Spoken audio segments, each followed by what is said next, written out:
इस माफिया को मिट्टी में मिला देंगे। योगी आदित्यनाथ। और अब योगी साहब जो हैं वो आपको पता है कि he is known as a fire brand cleric, ठीक है। एंड उनके बारे में जो मशहूर है, मतलब he says it, he does it, he goes for that। Gangster Atiq Ahmed की बेटी असद अहमद और एक साथी मोहम्मद गुलाम को झांसी में एक एनकाउंटर के दौरान हलाक कर दिया गया है। उत्तर प्रदेश एसटीएफ ने दोनों को हलाक कर दिया है। जनाब योगी आदित्यनाथ, मुझे ये लगता था कि ये क्रिमिनल ज्यादा बड़े हो गए हैं, फैमिली ज्यादा बड़ी हो गई है, क्रिमिनल के बाद नेक्स्ट जनरेशन भी क्राइम में आ गई है। And I was not expecting this कि ये इतना स्ट्रॉन्ग मैसेज अब क्राइम को दिया जाएगा जितना योगी आदित्यनाथ जी ने दिया है। इनके और मोदी के मिलाप से पिछले 3 वर्ष से 80 करोड़ लोगों को फ्री में राशन दे रहा है और दूसरी तरफ पाकिस्तान के अंदर रोटी के लाले पड़ रहे हैं। क्या मोदी सरकार के भारत में ये न्यू इंडिया अल्ट्रा नेशनलिज्म, ये पाकिस्तान के खिलाफ ऐसे ऐसे जहर उगलता है कि वो लोग भी हैरान हो जाते हैं, यकीन जानिए, जो पाकिस्तान को पसंद नहीं करते। वो कहते हैं कि माली बहरान की वजह से हम उसातिज़ा की तनख्वाहें अदा नहीं कर पा रहे। पाकिस्तान के भी शदीद सर आपके नजदीक ऐसा तबका पाकिस्तान में जो मोदी के आने के बाद, आप जानते हैं चीमा साहब योगी है, वो उनका कोई फैमिली है नहीं, अब भी वो मिनिमम से मिनिमम सरकारी चीजों का इस्तेमाल करते हैं। कि जो उन्होंने लोकसभा विधानसभा में बात बोली कि मिट्टी में मिला देंगे। नमस्ते दोस्तों, जय हिंद। हिंदुस्तान स्पेशल में आपका स्वागत है दोस्तों। जैसा कि दोस्तों आपने क्लिप में देखा, पाकिस्तान में भी योगी का खौफ बना हुआ है। पिछले दिनों योगी आदित्यनाथ ने बयान देते हुए कहा कि पाकिस्तान की आबादी 22 से 23 करोड़ है, लेकिन वहां रोटी के टुकड़ों के लिए लाले पड़े हैं। दूसरी तरफ भारत 3 साल से 80 करोड़ लोगों को मुफ्त राशन दे रहा है। यही बेसिक फर्क है भारत और पाकिस्तान में।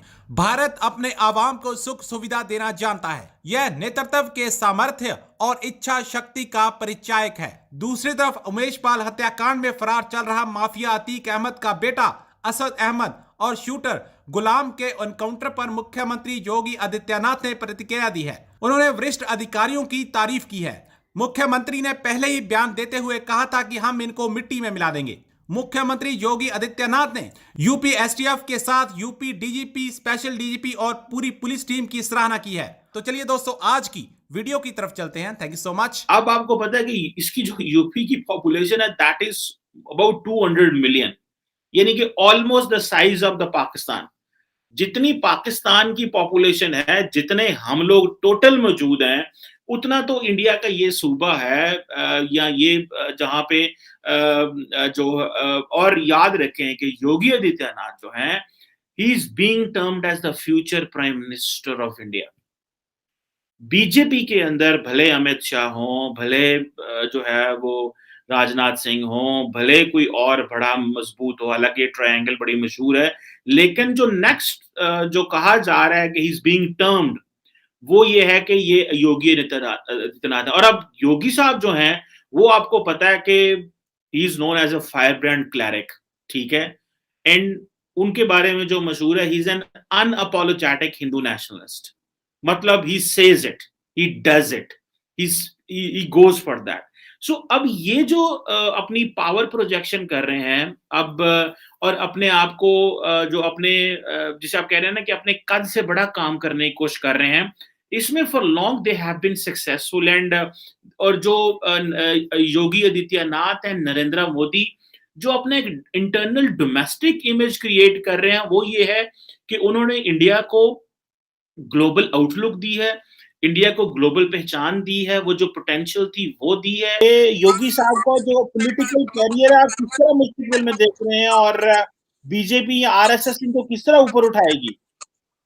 देखिए, योगी साहब एक बड़े लीडर बन के तो आ गए हैं, और आप जानते हैं चीमा साहब योगी है, वो उनका कोई फैमिली है नहीं, अब भी वो मिनिमम से मिनिमम सरकारी चीजों का इस्तेमाल करते हैं, मिनिमम से मिनिमम, मतलब उससे उनसे कम स्पेंडिंग शायद किसी की नहीं है जो आज तक सीएम बने। तो अब डेफिनेटली योगी जी तो 5 साल तक यूपी में रहेंगे। तो आप मान लीजिए अभी हम आज बात करें 22 से लेकर 27 तक तो यूपी हो सकता फिर एक और टर्म यूपी में वो लगाए, 2-3 बार यूपी में रहे। हाँ, फिर एक नेशनल पॉलिटिक्स में उनका एक स्टैचर डेफिनेटली बना है। I see him, personal assessment है मेरा, I see him as a very very strong contender 5 years 10 years down the line for home minister of India. Not prime minister of India, for home minister of India. Home minister की category में आ गए कि अच्छे administrator लोगों को manage कर लेते, काम वाम करा लेते हैं। अब यूपी में अगर आप 24 करोड़ लोगों को चला लो, और यूपी इतना डाइवर्स है साहब, आप कभी आके देख लीजिए, इतनी डाइवर्सिटी है, इतने कल्चर है, इतने रिलीजन है, इतना अगर आप उसको चला पा रहे हैं तो your capability as a administrator is good.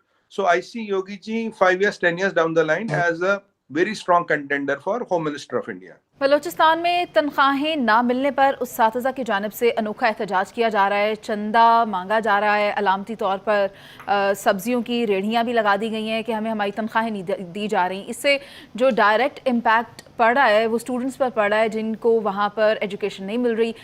तालीमी इदारे बंद हैं, यूनिवर्सिटी को बंद कर दिया गया है, स्टूडेंट्स वहाँ आ रहे हैं मगर जो उस्तातिज़ा हैं वो वहाँ मौजूद नहीं है। जब इसी हवाले से यूनिवर्सिटी के vice chancellor professor doctor Shafiqur Rahman से बात की गई और जब मैंने उसको स्टडी किया तो मुझे ये पता चला कि वो कहते हैं कि माली बहरान की वजह से हम उस्तातिज़ा की तनख्वाहें अदा नहीं कर पा रहे। इफ्तिखार साहब, अब आप ये देखें कि माली बहरान कहाँ तक पहुँच गया है कि डायरेक्ट हमारे स्टूडेंट्स उससे मुतासर हो रहे हैं और जो उस्तातिज़ा हैं वो किस तरह एहतजाज कर रहे हैं, चंदा मांग रहे हैं और ये जाहिर किया जा रहा है कि हमारे पास कुछ नहीं है। बड़े अफसोस की बात है, ख़ास तौर पे उस सूबे के हवाले से जिसको अल्लाह ताला ने बड़े भारी वसाइल से नवाजा है और असातिज़ा को तनख्वाहें देने का मसला इतना अहम नहीं होना चाहिए था। जितना माल वहाँ पे चीफ सेक्रेटरी से लेकर नीचे क्लर्क कमाता है वो अपनी 3-4 पुश्तों के लिए कमा के जाता है।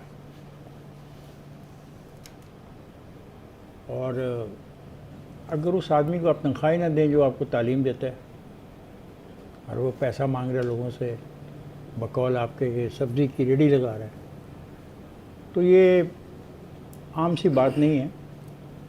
एक तो उस पूरे के पूरे समाज में रहने वालों के मुंह पे थप्पड़ है, फिर पूरी की पूरी वहाँ की जो नौकरशाही है उसके मुंह पे थप्पड़ है, चीफ मिनिस्टर और वज़रा के मुंह पे थप्पड़ है कि उनको कुछ शर्म नहीं आई और ये बात हमारे तक आ गई और हमें इस पे बात करनी पड़ी।